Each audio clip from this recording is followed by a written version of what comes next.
नमस्कार मित्रों, स्वागत है आप सभी का हमारे YouTube चैनल सनातनी दिव्य ज्ञान में। हिंदू धर्म में मंगलवार का दिन हनुमान जी की पूजा के लिए समर्पित है। इस दिन हनुमान चालीसा या बजरंग बाण का पाठ करने से व्यक्ति को कष्ट, रोग एवं दोष से मुक्ति प्राप्त हो जाती है। शास्त्रों में भी हनुमान चालीसा या बजरंग बाण के पाठ को बहुत लाभकारी माना गया है। जो व्यक्ति मंगलवार के दिन बजरंग बाण का पाठ करता है उसे कई प्रकार के ग्रह दोष से भी मुक्ति प्राप्त हो जाती है। साथ ही बजरंग बाण का पाठ करने से जीवन में सुख, समृद्धि एवं ऐश्वर्य की प्राप्ति होती है। वास्तु दोष मिटाने के लिए भी इस बजरंग बाण के पाठ को बहुत ही लाभकारी माना गया है। व्यक्ति अपने भय से मुक्ति पाने के लिए हनुमान चालीसा का पाठ तो करते ही हैं, साथ ही साथ यदि बजरंग बाण का पाठ भी करे तो इससे भी आपको अचूक लाभ मिलता है। अगर आप सच्चे मन से बजरंग बाण का पाठ करते हैं तो न सिर्फ आपके संकट दूर होते हैं, अपितु आप इससे कितना भी ताकतवर शत्रु हो उस पर विजय प्राप्त कर सकते हैं। तो चलिए इस बजरंग बाण के पाठ से जुड़ी सभी महत्वपूर्ण बातों के बारे में जानते हैं। दोस्तों, वीडियो को अंत तक जरूर देखना क्योंकि अधूरी जानकारी लाभ नहीं देती। इसी के साथ ही अगर आप चैनल पर नए हैं तो चैनल को सब्सक्राइब जरूर कर लें। तो चलिए शुरू करते हैं। मित्रों, सबसे पहले जान लेते हैं कि बजरंग बाण की रचना किसने की थी। दोस्तों, बजरंग बाण की रचना गोस्वामी तुलसीदास जी ने की थी। इसकी रचना करने से पहले उन्होंने हनुमान चालीसा और हनुमान जी की सहायता से रामचरितमानस की भी रचना की थी। मित्रों, बजरंग बाण की शक्ति को स्वयं तुलसीदास जी ने भी सिद्ध किया है। एक बार जब किसी तांत्रिक ने तुलसीदास जी पर मारण मंत्र का प्रयोग किया था, तब तुलसीदास जी के शरीर पर फोड़े निकल आए थे। इसके बाद तुलसीदास जी ने बजरंग बाण का पाठ पढ़कर हनुमान जी से प्रार्थना की थी, जिसके बाद बजरंग बाण की शक्ति से एक ही दिन में सारे फोड़े ठीक हो गए थे। तभी से ऐसा माना जाता है कि यह पाठ शत्रुओं पर भी अचूक वार करता है। दोस्तों, अब जान लेते हैं कि बजरंग बाण का पाठ क्यों करते हैं। बहुत से व्यक्ति अपने कार्य या व्यवहार से लोगों को रुष्ट कर देते हैं, इससे उनके शत्रु बढ़ जाते हैं। और कुछ लोगों को स्पष्ट बोलने की आदत होती है, जिसके कारण उनके भी गुप्त शत्रु बन जाते हैं। या फिर यह भी हो सकता है कि आप हर तरह से अच्छे हैं, फिर भी आपकी तरक्की से लोग जलते हैं और आपके विरुद्ध षड्यंत्र रचते हो। ऐसे में यदि आप सच्चे हो तो बजरंग बाण का पाठ आपको शत्रुओं से बचाता है और उन्हें दंड देता है।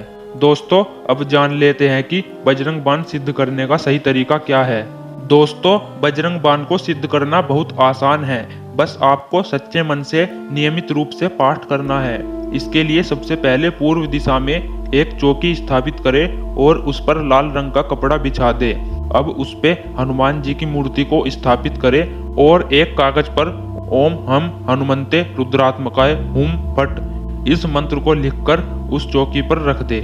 फिर चौकी के दाईं ओर घी का दीपक जलाए और फिर बजरंग बाण का कम से कम 5 बार पाठ करें। आप चाहे तो 11 बार भी पाठ कर सकते हैं।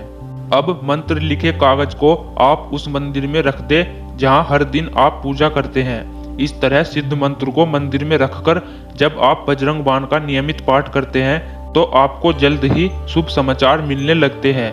बजरंग बाण का पाठ करने के और भी अनेकों फायदे हैं, जैसे इस पाठ को करने से पूरे मन और शरीर में ऊर्जा का संचार होने लगता है। इसके अलावा इस मंत्र का जाप करने वाले व्यक्ति को संतुष्टि और आनंद की अनुभूति होती है। जब हम इस पाठ को पढ़ते और सुनते हैं तो इससे हमें खुद पर विश्वास करने और अपने कार्यों को नियंत्रित करने में मदद मिलती है। इसके अलावा आप इन परेशानियों में भी बजरंग बाण का पाठ कर सकते हैं।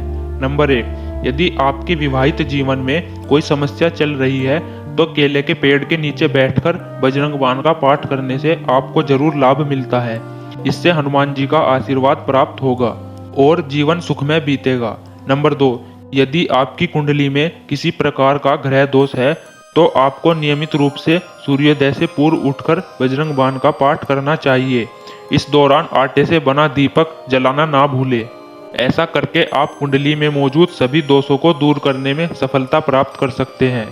नंबर 3, किसी भी प्रकार की गंभीर बीमारी जैसे कि अल्सर, कैंसर, लीवर में दिक्कत आदि बीमारियों से निजात पाने के लिए राहु काल में हनुमान जी को 21 पान के पत्तों की माला चढ़ाते हुए बजरंग बाण का पाठ करें।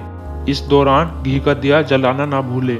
नंबर 4, यदि आप कार्य क्षेत्र में किसी प्रकार की समस्या का सामना कर रहे हैं तो आपको मंगलवार के दिन व्रत रखकर हनुमान जी की पूजा अर्चना करने के बाद बजरंग बाण का पाठ करना चाहिए।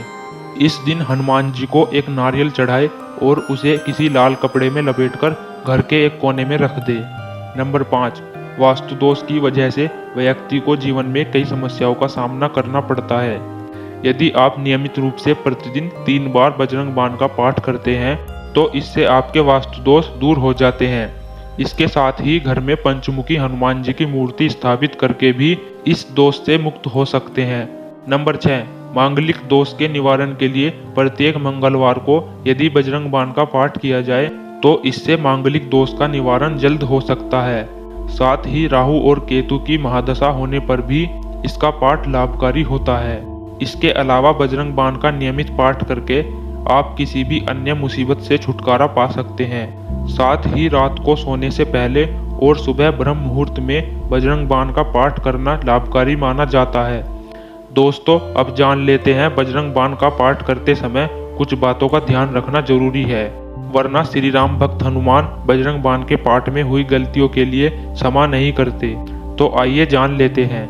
नंबर 1, जितने भी दिन तक आप बजरंग बाण का पाठ करते हो उतने दिनों तक ब्रह्मचर्य का पूर्णतया पालन करना बहुत जरूरी है तथा जितने दिन भी आप बजरंग बाण का पाठ करते हो उतने दिनों तक किसी प्रकार का नशा या तामसिक चीजों का सेवन भूलकर भी ना करें। नंबर 2, बजरंग बाण का पाठ करते समय ध्यान रखें कि शब्दों का उच्चारण सही और स्पष्ट होना चाहिए तथा यह भी समझने का प्रयास करें कि शब्दों का सही अर्थ क्या है। इससे आपको भगवान हनुमान से जुड़ने और अपने दिल में उनके करीब महसूस करने में मदद मिलेगी। नंबर 3, अगर आपने किसी विशेष मनोकामना की पूर्ति के लिए बजरंग बाण का पाठ आरंभ किया है तो कम से कम 41 दिनों तक ये पाठ नियम पूर्वक करें। नंबर 4, अगर आप पहली बार बजरंग बाण का पाठ कर रहे हैं तो मंगलवार से ही बजरंग बाण का पाठ शुरू करें और 41 दिनों तक लगातार पाठ करें, बीच में एक भी दिन न छोड़े, नहीं तो आपकी पूरी मेहनत खराब हो जाएगी और हनुमान जी भी रुष्ट हो जाएंगे। दोस्तों, बजरंग बाण के बारे में कहा जाता है कि इसका प्रयोग हर कहीं हर किसी को नहीं करना चाहिए। जब व्यक्ति घोर संकट में हो तभी इसका प्रयोग करना चाहिए तथा इस मंत्र को सिर्फ सच्चे और पवित्र लोगों को ही करना चाहिए, क्योंकि हनुमान जी सिर्फ सच्चे और पवित्र लोगों का ही साथ देते हैं। कर्म करना जीवन में बहुत जरूरी होता है। तो चलिए दोस्तों, आज के लिए इतना ही। दोस्तों, आज की हमारी वीडियो कैसी लगी कमेंट में जरूर बताएं और वीडियो को लाइक करके हमारे चैनल को सब्सक्राइब जरूर करें। जय श्री राम, जय श्री हनुमान।